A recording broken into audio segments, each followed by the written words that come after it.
For the first time in over 2 years, the Federal Reserve is cutting interest rates. The long and painful war on inflation is officially over, but the reason for the celebration is also a warning a recession might be knocking on the door. Good morning. It's Sunday, June 15th, 2025.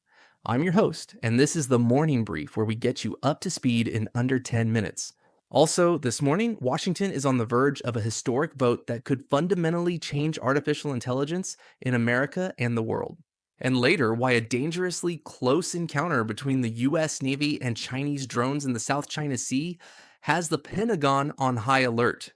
But first, let's break down what the Fed's big pivot means for your money. On Saturday, after its weekend emergency meeting, the Federal Reserve announced a quarter-point cut to its benchmark interest rate, bringing it down to 4.25%. This marks a major reversal from the aggressive rate hiking cycle that defined the last 2 years.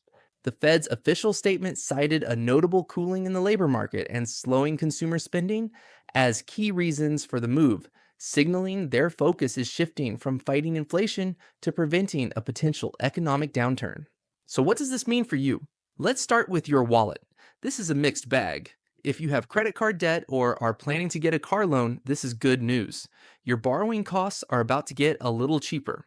Mortgage rates might also dip, potentially offering a sliver of relief to a frozen housing market. However, if you're a saver, the high yields on your savings accounts that you've gotten used to will likely start to fall. Now, your job. The Fed is basically seeing warning signs in the job market like slower hiring and a small uptick in unemployment, and they're trying to get ahead of it.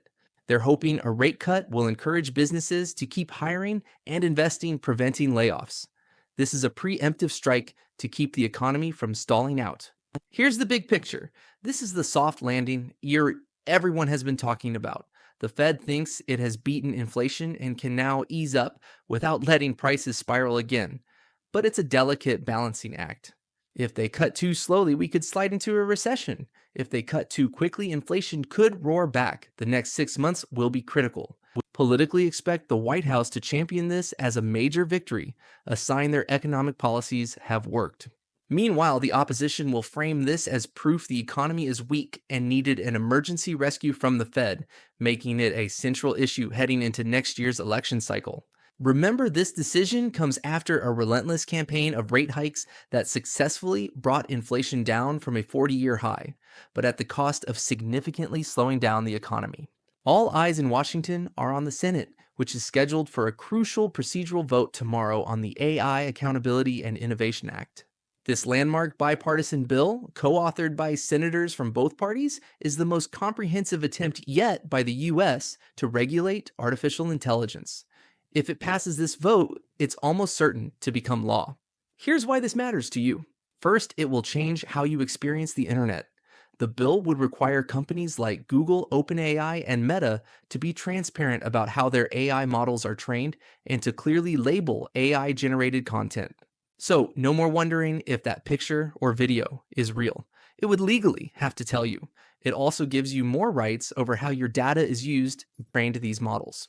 This is also America's answer to Europe's strict regulations and China's state-controlled approach.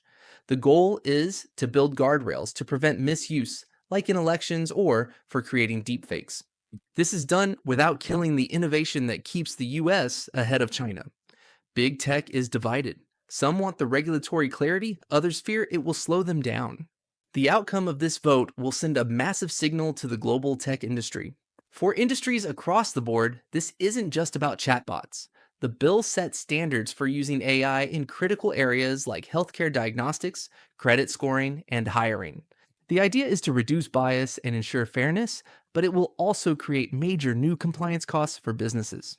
This vote is the culmination of nearly 2 years of intense debate, triggered by the explosion of generative AI into the public consciousness.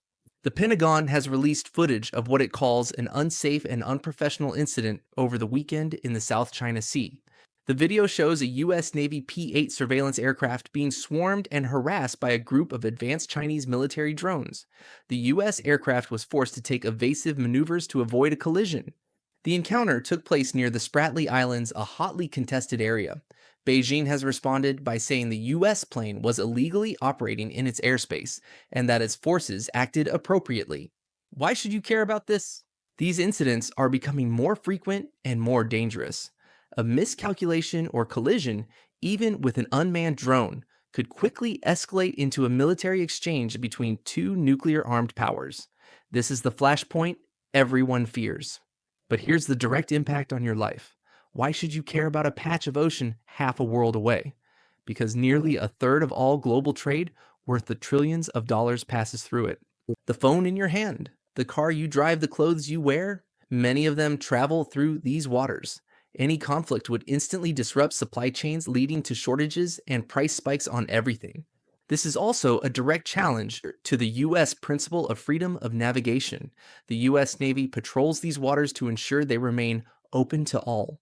Backing down would damage America's credibility with key allies in the region, like the Philippines, Japan, and South Korea, who rely on the U.S. as a security backstop against Chinese aggression. This comes as China continues to build up its military presence in the region, asserting sweeping territorial claims that are not recognized by international law. So, the big takeaways for your day. The Fed is now focused on boosting a slowing economy. A vote in Washington could soon put guardrails on AI, and tensions between the US and China are running dangerously high. We'll be watching the global markets open tonight to see their full reaction to the Fed's rate cut. And all day tomorrow, our reporters in DC will be covering that critical Senate vote on the AI bill. We'll have the results for you right here tomorrow morning. That's what you need to know to start your day. For live updates and deeper reporting on all these stories, find us on our website or follow us on social media. I'm your host. Thanks for listening, and we'll see you back here tomorrow.